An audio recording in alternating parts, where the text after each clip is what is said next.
what the heck's going on in your head? That's what I want to talk about today.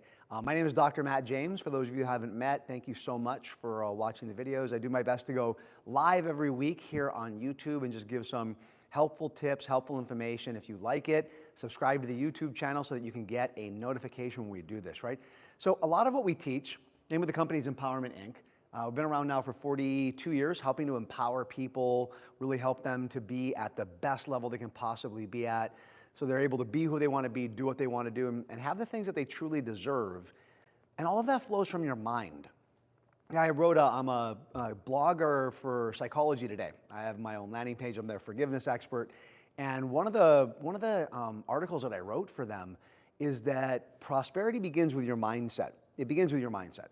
Now, there was a fellow psychologist who reached out afterwards and said, your mind isn't going to put money in the bank. And I responded with, first of all, you didn't read my article, because I say that in there, that your mind isn't going to put money in the bank. And yet I've never met someone who consistently produces wealth that believes it's impossible. People who consistently produce wealth and results, they believe it.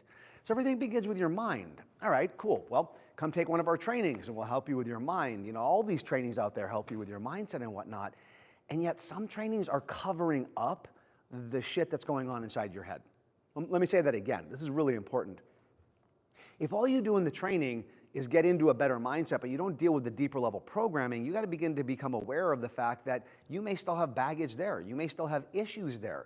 So you got to ask yourself what's going on in your mind. So let's use the upcoming election. I'm not going to get political and tell you who to vote for. That's up to you, 100%.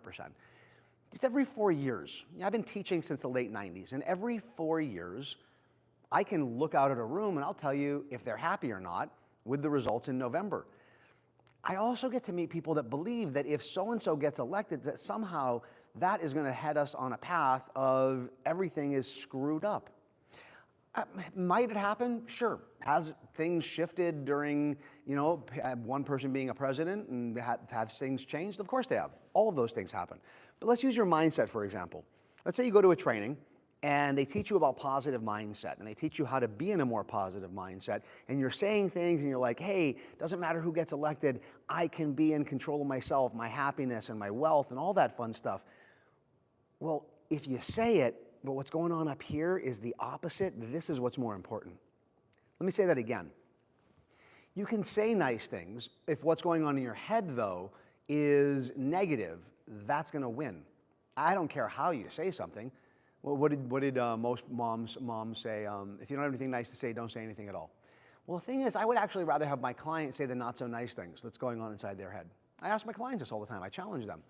As you talk about the election, and if you're saying, I can be successful, it doesn't matter who gets elected.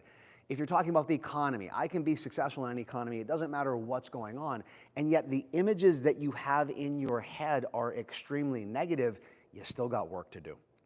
So what I would challenge you to do is, as you talk, as you think about something, as you encounter something, look inside your mind. What are the images that you're having in your mind? What are the thoughts that you're having that you're not allowing to come out? Because those are the ones that are the most dangerous. Those are the ones that are the most problematic, because you're not letting it out.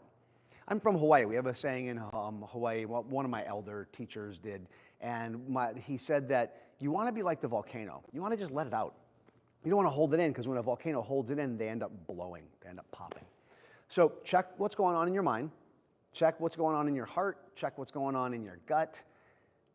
And if things aren't right, maybe you don't need to say the things are okay. Maybe you actually have to deal with what's going on inside to help get things better, okay? Awesome. Well, I look forward to seeing you all next week. I'm going to be in Hawaii next week. Christina and I, my wife and I, we're going to be flying back home, get to be in our place in Waimea. I'll be talking to you from there. And on October 16th, I'm doing a webinar on a topic that a lot of people ask me about all the time, is grief, dealing with grief. It's a really big emotion, a little bit different than the other major negative emotions like anger and sadness and what. We're going to talk about grief. Talk about how do you deal with grief, how do you utilize basic concepts and ideas to help navigate it. And even if you haven't done a training with me, you're going to walk away with some incredible tools from that webinar. So October 16th, go to our website if you want more details on that, nlp.com, and look forward to seeing you all next week. Aloha.